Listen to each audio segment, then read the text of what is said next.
kau perbuat di dalam hidupku. Rancangan indahmu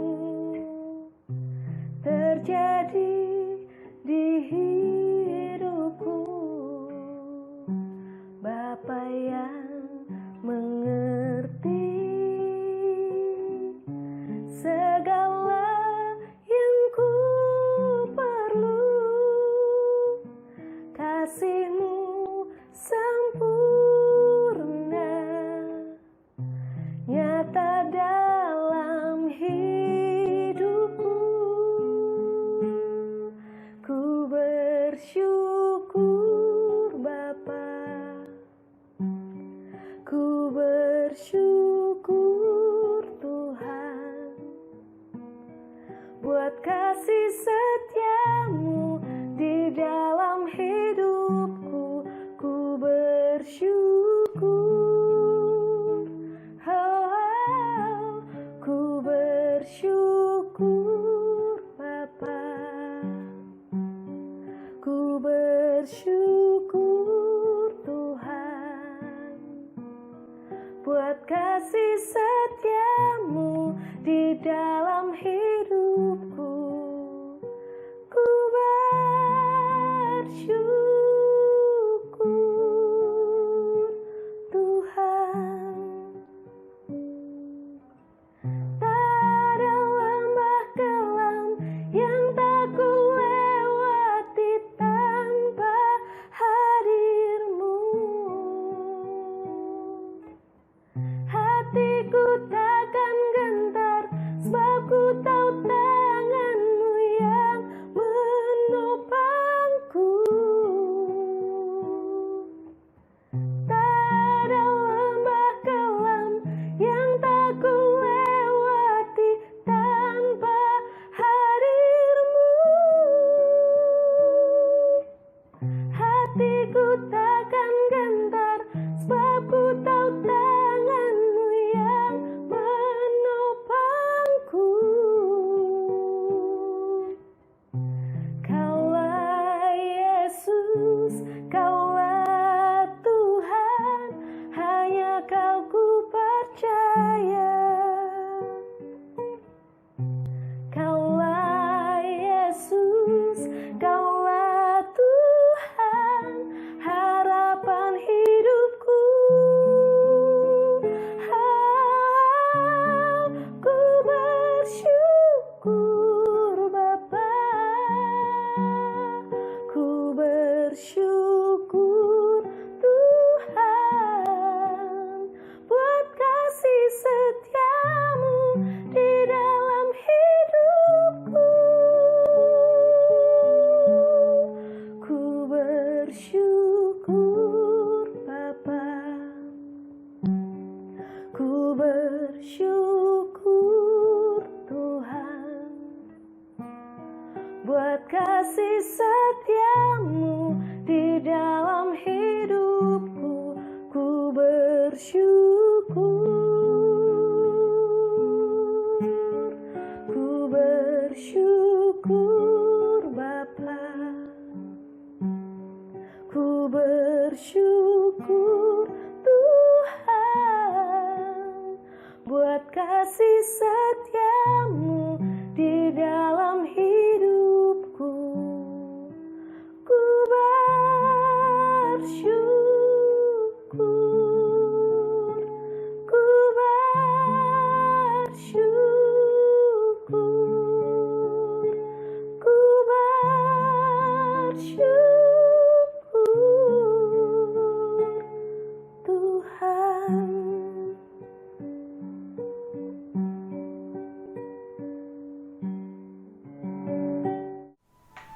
Salam, generasi muda yang dikasih Tuhan.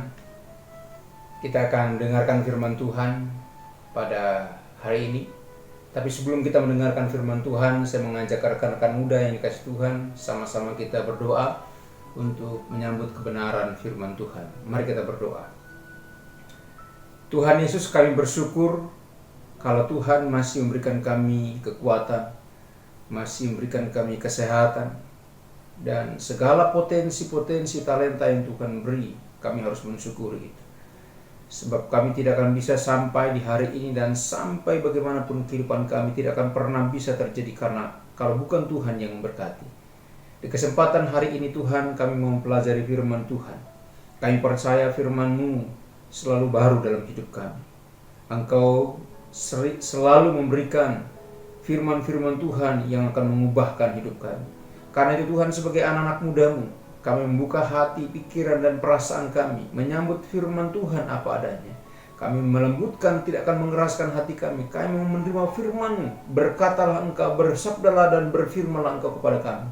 Sebab generasi muda-Mu siap diberkati oleh firman Tuhan. Demi nama Yesus Kristus kami berdoa. Haleluya. Amin. Sekali lagi, salam saudara-saudaraku, generasi muda yang dikasihi Tuhan.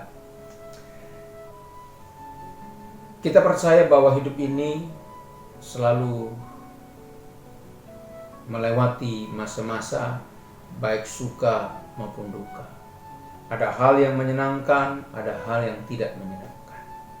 Firman Tuhan hari ini akan berbicara tentang kekecewaan. Firman Tuhan hari ini berbicara tentang kekecewaan. Artinya saudara-saudaraku, setiap manusia punya potensi, punya kecenderungan untuk mengalami yang namanya kekecewaan. Kekecewaan itu bisa dialami oleh orang tua, dewasa, bahkan anak muda bisa mengalami kekecewaan. Maka dengan demikian, sebagai manusia, bahwa kita punya potensi yang sama untuk mengalami kekecewaan itu. Dan faktor penyebab munculnya atau terjadinya kekecewaan itu bisa saja dikarenakan rekan-rekan muda punya target, tetapi target itu tidak tercapai sesuai dengan harapan, atau katakanlah gagal. Itu bisa menjadi penyebab munculnya kekecewaan. Dengan bahasa sederhananya adalah apa yang kita harapkan tidak sesuai atau tidak terpenuhi. Itulah menjadi faktor kekecewaan. Dan ujung-ujung dari kekecewaan itu akhirnya kita bisa mempersalahkan orang lain, mempersalahkan keadaan, atau siapa saja yang nampaknya tepat untuk kita persalahkan. Secara psikologi, saudara-saudaraku, ya, orang mudah mengalami kekecewaan. Ciri-cirinya adalah, pertama, orang itu mudah tersinggung. Yang kedua, orang tersebut benci, bahkan kebenciannya tidak punya alasan dalam jangka waktu yang cukup lama. Yang ketiga, orang tersebut sulit memaafkan. Yang keempat, orang tersebut tidak memiliki rasa terima kasih. Walaupun dia sudah ditolong, tapi sulit bagi dia untuk mengatakan satu kalimat terima kasih. Itu ciri orang yang mengalami kekecewaan. Lalu yang kelima, orang yang kecewa itu cenderung keras kepala dan suka menggerutu. Tidak mau menerima masukan atau susah diberitahu, dan kerjaannya hanya menggerutu dan terus menggerutu. Karena tidak ada damai dalam hidup. Dan yang keenam, orang yang mengalami kekecewaan itu memiliki ciri suka mengkritik. Bahkan kritikannya tajam, cenderung menyakitkan hati. Jadi berbicara tentang kekecewaan itu sudah pasti setiap orang bisa mengalaminya. Namun level bisa berbeda. Ada yang sakit hatinya sudah tak bisa terobati lagi, gitu ya. Tetapi saya mau beritahu buat saudara-saudara generasi muda yang kasih Tuhan, jangan pelihara kekecewaan itu. Kenapa? Karena kekecewaan itu berbahaya. Rasa kecewa ini akan melahirkan yang namanya benci, akan melahirkan yang namanya dendam. Kepada siapa? Ya kepada mereka-mereka atau orang-orang yang bisa menciptakan rasa kecewa itu terhadap kita. Ya. Karena itu rasa kecewa ini jangan dipelihara. Buang dia sejauh mungkin. Karena tadi saya sudah katakan, kekecewaan ini bisa melahirkan kebencian, dan kebencian ini bisa melahirkan yang namanya dendam. Dan tahukah saudara bahwa rasa benci dan dendam ini adalah sebuah cikal bakal terjadinya yang namanya pemberontakan. Kecenderungan anak muda itu seperti itu, muncul pemberontakan. Tetapi pemberontakan itu kan nggak mungkin dia muncul secara tiba-tiba. Pasti ada faktor penyebabnya. Dan kemungkinan besar tadi adalah benci dan dendam. Atau sudah terlanjur sakit hati. Ya. Akhirnya saudara-saudaraku, kita ingin melampiaskan kekecewaan itu kepada siapa? Tentu kepada orang yang menjadi penyebab atau orang yang memunculkan, menimbulkan, menciptakan kekecewaan. Sebagai contoh, ketika engkau dikecewakan oleh orang tuamu, engkau akan melampiaskan kekecewaanmu itu, engkau menunjukkan pemberontakanmu itu kepada orang tuamu. Contoh yang lain, teman-teman yang masih sekolah, ketika ada teman yang membuatmu kecewa, engkau tidak akan pernah akur dengan dia. Engkau terus menyimpan benci dan dendam yang terus berkepanjangan. Bagimu, dia itu malapetaka. Atau mungkin engkau kecewa dengan guru atau dosen saudara yang menimbulkan itu. Sehingga apapun yang disampaikan oleh guru atau dosen saudara, saudara tidak akan menerima itu sesuatu yang baik, sekalipun itu benar dan baik. Kenapa? Karena kebencian dan dendam itu menyelimuti kita. Karena itu sekali lagi saudara-saudaraku, jangan pelihara kekecewaan. Karena itu saudara-saudaraku, firman Tuhan hari ini, kekecewaan itu diberi tema move on dari kekecewaan. Sekali lagi, move on dari kekecewaan. Kita pun harus mengakui saudara-saudara bahwa banyak anak muda Kristen atau orang Kristen pada umumnya mundur. Kemunduran itu salah satunya adalah kekecewaan. Mereka kecewa terhadap saudara seiman mereka di gereja. Mereka juga kecewa terhadap teman-teman sepelayanan mereka dalam komunitas, dalam persekutuan, dalam gereja. Bahkan tidak menutup kemungkinan anak-anak Tuhan generasi muda mundur, bukan saja dari pelayanan, bukan saja dari persekutuan, bahkan mundur imannya oleh karena dia melihat pemimpin-pemimpin rohaninya yang menurut dia mengecewakan.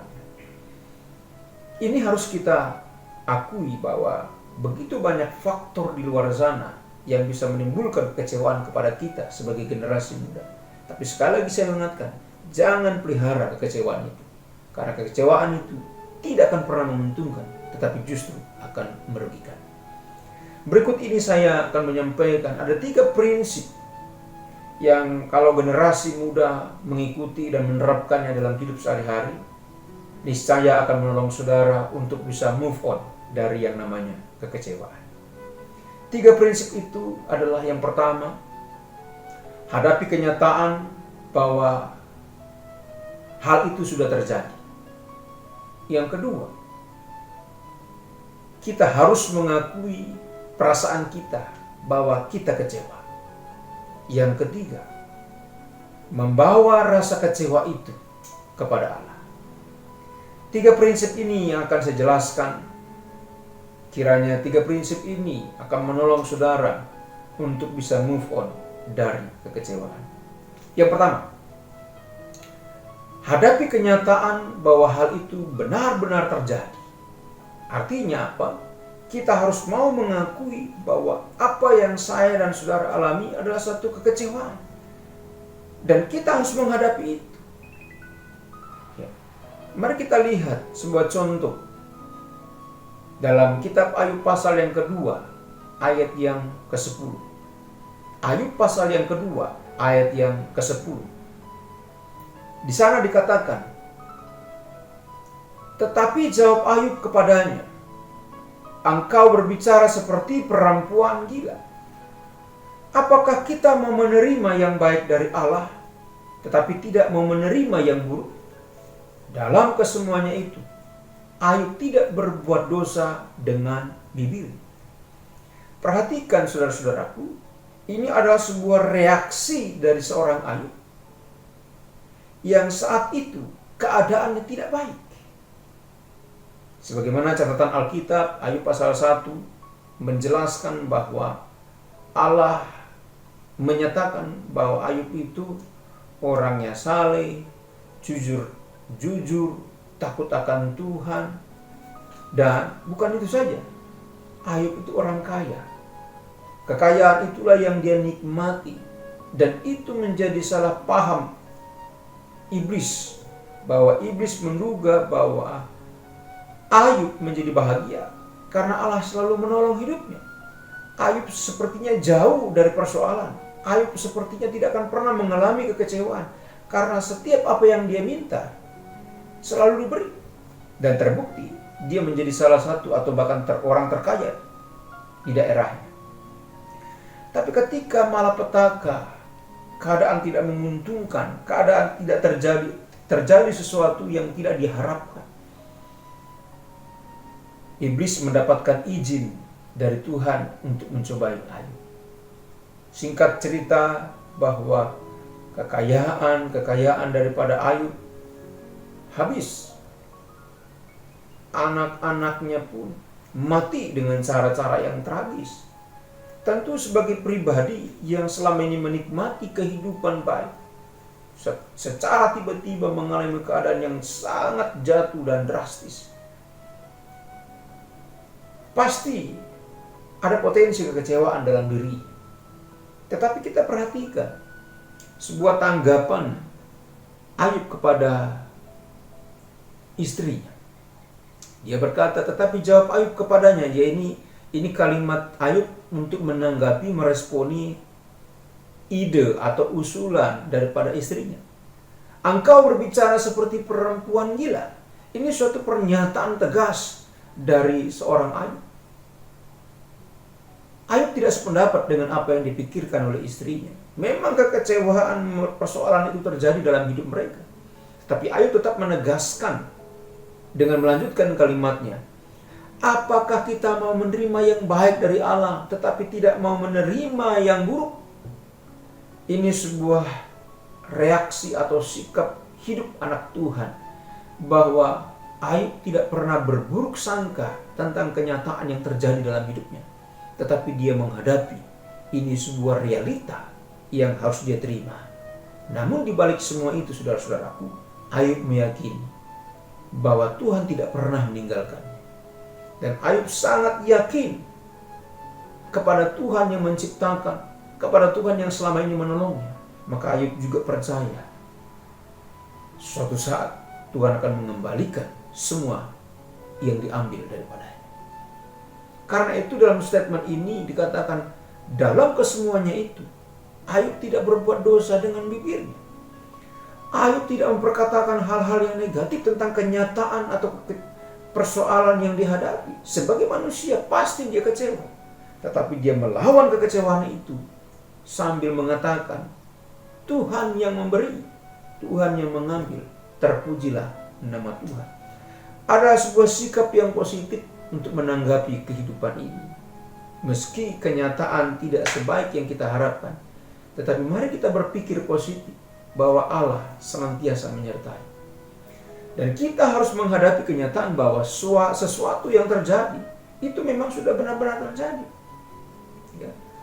Jika saudara berusaha menghindari rasa sakit karena kekecewaan, kita berpura-pura bahwa seolah-olah itu tidak terjadi, maka saudaraku, saya harus mengatakan, kita sedang menipu diri sendiri. Karena kita tidak jujur dengan apa yang kita alami. Ya. Dan sesungguhnya kejujuran hati itu menuntut apapun yang benar, menuntut apapun yang nyata. Dan kejujuran hati itu ya harus kita hadapi. Jadi yang pertama, untuk bisa move on dari kekecewaan adalah hadapi kenyataan bahwa itu telah terjadi. Ayub telah memberikan suatu contoh yang tepat. Kenyataan hidupnya mengalami masalah besar, tetapi dia menguatkan hatinya untuk tetap berkata, aku akan terima apapun yang terjadi. Dan ini adalah sebuah kenyataan. Jadi saudara-saudaraku, sebagai anak muda Kristen yang diberkati oleh Tuhan, yang ditolong, disayang, dicintai, dikasihi oleh Tuhan, saya dan saudara harus betul-betul mempersiapkan diri menghadapi kenyataan, bahkan menghadapi masa-masa yang tidak menyenangkan. Kita harus mempersiapkan diri masa-masa yang bisa saja mengecewakan kita. Kita juga harus mempersiapkan diri masa kesengsaraan, ya, termasuk suatu saat kita menerima apa yang tidak baik dari Tuhan, sebagaimana Ayub mengalami, seolah-olah itu datang dari Tuhan. Tapi Ayub menegaskan, jangankan yang baik, yang buruknya pun saya terima. Artinya saudara-saudaraku, sesungguhnya Allah tidak pernah merancangkan yang buruk. Ya, manusialah yang mengidentifikasikan keburukan itu. Tapi sesungguhnya Allah selalu membuat baik dalam hidup manusia. Jadi, move on dari kekecewaan pertama adalah mari kita hadapi kenyataan bahwa hal itu telah terjadi. Yang kedua, mari kita buka dalam 2 Korintus pasal yang keempat, ayat yang ke-7. 2 Korintus pasal yang keempat, ayat yang ke-7. Di sana dikatakan, tetapi harta ini kami punyai dalam bejana tanah liat, supaya nyata bahwa kekuatan yang melimpah-limpah itu berasal dari Allah, bukan dari diri kami. Generasi muda yang dikasihi Tuhan, prinsip kedua untuk bisa move on dari kekecewaan adalah kita harus mengakui perasaan kita. Perasaan yang mana? Bahwa kita mengalami kekecewaan, bahwa kita mengalami persoalan. Kita harus mengakui, kita harus jujur. Kalau yang pertama tadi, kita harus menghadapinya. Ini sudah terjadi. Tapi yang kedua ini, prinsipnya adalah kita harus berani mengakui. Mari kita jujur dengan perasaan kita, bahwa kita memang betul-betul mengalami yang namanya kekecewaan. Karena itu saudara-saudara, kita manusia ini lemah. Kita manusia ini tidak akan sanggup mengatasi semua yang menjadi persoalan hidup kita. Karena itu, berhentilah berpura-pura. Dan mari kita jujur tentang diri kita, bahwa kita sedang mengalami persoalan. Persoalan itu adalah kekecewaan. Ketika kita merasa terluka, ketika kita merasa mengalami emosi yang negatif, kita marah, kita frustrasi, kita harus sesungguhnya bersedia mengakuinya. Bahwa saudara terluka, bahwa saudara sedang marah, bahwa saudara mengalami kekecewaan, bahwa saudara mengalami yang namanya frustrasi, mengalami emosi-emosi yang negatif. Kita harus berani bersedia mengakuinya. Ya. Perasaan-perasaan yang tidak diakui, perasaan-perasaan yang tidak jujur diungkapkan, itu justru sering menimbulkan atau menyebabkan masalah. Karena itu saudara-saudaraku, mari kita berani mengakui bahwa saya telah mengalami kekecewaan. Sampaikan isi hatimu, ya. Tidak usah takut. Anda tidak perlu berpura-pura. Justru ketika saudara menyimpan hal itu, bahkan bisa menimbulkan masalah baru dalam diri saudara. Prinsip yang ketiga untuk bisa move on dari kekecewaan. Kalau yang pertama adalah kita harus menghadapi kenyataan bahwa ini benar-benar terjadi. Yang kedua, kita harus jujur mengakui perasaan kita bahwa kita sedang mengalami kekecewaan. Jangan disimpan, jangan dipelihara. Akui itu, bahwa saudara sedang mengalami persoalan yang namanya kekecewaan. Yang ketiga, prinsip yang ketiga adalah membawa rasa kecewa itu kepada Allah. Mari kita melihat referensi Alkitab untuk kita bisa jadikan rujukan tentang prinsip yang ketiga. Roma pasal yang ke-8, ayat yang ke-28 dan 29. Saya percaya ayat ini sudah menjadi ayat populer buat generasi muda.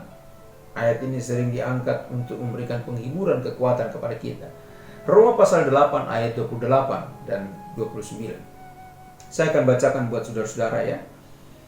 Kita tahu sekarang bahwa Allah turut bekerja dalam segala sesuatu untuk mendatangkan kebaikan bagi mereka yang mengasihi Dia, yaitu bagi mereka yang terpanggil sesuai dengan rencana Allah. Ayat 29. Sebab semua orang yang dipilihnya dari semula, mereka juga ditentukannya dari semula untuk menjadi serupa dengan gambaran anaknya, supaya ia, anaknya itu, menjadi yang sulung di antara banyak saudara. Jadi prinsip yang ketiga atau yang terakhir untuk bisa move on dari kekecewaan adalah mari membawa rasa kekecewaan itu kepada Allah. Dan percayalah bahwa Tuhan tidak pernah meninggalkan. Dia selalu merancangkan apa yang baik, dan Tuhan selalu memberikan damai sejahteranya kepada kita. Ya. Jadi saudara-saudaraku, sebagai generasi muda, sebagai anak-anak Tuhan, sebagai orang percaya kepadanya, kita harus sadar bahwa sesungguhnya kita ini adalah makhluk hidup yang lemah. Bahwa sesungguhnya kita ini adalah makhluk hidup yang memerlukan tuntunan Tuhan. Dan bahwa sesungguhnya kita manusia yang lemah ini membutuhkan Tuhan yang mengajarkan kita untuk berdoa, untuk beribadah, untuk memohon kepada Tuhan agar rasa kecewa itu keluar dari hati dan pikiran kita. Dan kita harus membawa perasaan kecewa itu kepada Allah dalam doa. Ya. Dan kita harus yakin juga bahwa Tuhan bisa mengangkat kekecewaan itu dalam hati kita. Jangan curhat di media sosial. Karena ketika saudara curhat dengan media sosial, belum tentu Anda mendapatkan solusi. Bisa jadi saudara mendapatkan bulian, cemoohan, caci maki, menyepelekan, dan orang jadi tidak simpatik dengan saudara. Tapi mari bawa persoalan ini kepada Tuhan. Percayalah, Tuhanmu, Tuhan yang tidak ember. Tuhanmu yang tidak akan menceritakan rahasia hidupmu kepada orang lain. Dan Tuhanmu tidak hanya sekedar berkata sabar, tetapi Dia memberikan jalan keluar. Sebab Tuhan punya rancangan yang indah dalam hidup kita. Sekalipun itu mustahil bagi kita, tapi percaya tidak ada perkara yang mustahil bagi Tuhan. Karena itu saya berpesan kepada generasi muda, mari bawa rasa kecewamu kepada Tuhan. Ya. Ceritakan sepenuh hati itu kepada Tuhan. Percayalah, kekecewaanmu yang kau bawa kepada Tuhan, Tuhan bisa ubah. Kekecewaan yang dari merugikan, Tuhan bisa mengubah. Kekecewaan itu justru akan menguntungkan saudara. Artinya apa? Bukan kekecewaan itu yang menguntungkan, tetapi Tuhan bisa mengubah kekecewaan itu menjadi sukacita damai sejahtera. Dengan demikian, saudara menjadi orang yang diuntungkan. Anda lepas dari rasa benci dan dendam. Anda tidak lagi menjadi anak muda yang memberontak, tetapi Anda memiliki kasih yang luar biasa. Anda punya damai sejahtera. Bukankah itu sebuah keuntungan sebagai anak-anak muda yang dikasih Tuhan? Jadi saudara-saudara yang dikasih Tuhan, generasi muda yang dikasih Tuhan, kiranya firman Tuhan hari ini memberkati saudara. Ada 3 prinsip yang harus kita lakukan untuk bisa move on dari kekecewaan kita. Yang pertama, kita harus hadapi kenyataan bahwa hal itu benar-benar terjadi. Ya. Yang kedua, kita harus mau mengakui perasaan kita, yaitu kekecewaan itu sendiri. Dan yang ketiga, mari bawa perasaan atau rasa kecewa itu kepada Allah. Karena Dia memberikan solusi yang terbaik. Amin. Tuhan Yesus memberkati. Mari kita berdoa. Tuhan, kami bersyukur untuk firman-Mu yang mengingatkan dan sekaligus memberikan kekuatan kepada kami untuk bagaimana cara kami bisa move on dari kekecewaan. Kami yang telah lama dirundung kekecewaan, yang bagi kami sulit untuk mengampuni, bagi kami sulit untuk mengucapkan terima kasih, dan bagi kami sering muncul pemberontakan. Tapi hari ini kami mengambil sebuah komitmen bahwa kekecewaan itu tidak akan pernah menguntungkan, tapi justru merugikan kami. Dan firman-Mu mengatakan kepada kami untuk tidak lagi memelihara kekecewaan itu. Kami harus move on di dalamnya. Terima kasih untuk firman-Mu yang mengajarkan, mengingatkan kepada kami, agar kami sebagai generasi muda untuk tidak tinggal dalam kekecewaan, tapi kami pergi dari kekecewaan dan membawa semua itu kepada Tuhan. Sehingga kami bisa dengan leluasa melayani Tuhan di masa muda kami. dan Tuhan dipermuliakan. Dalam nama Yesus Kristus kami berdoa. Haleluya. Amin.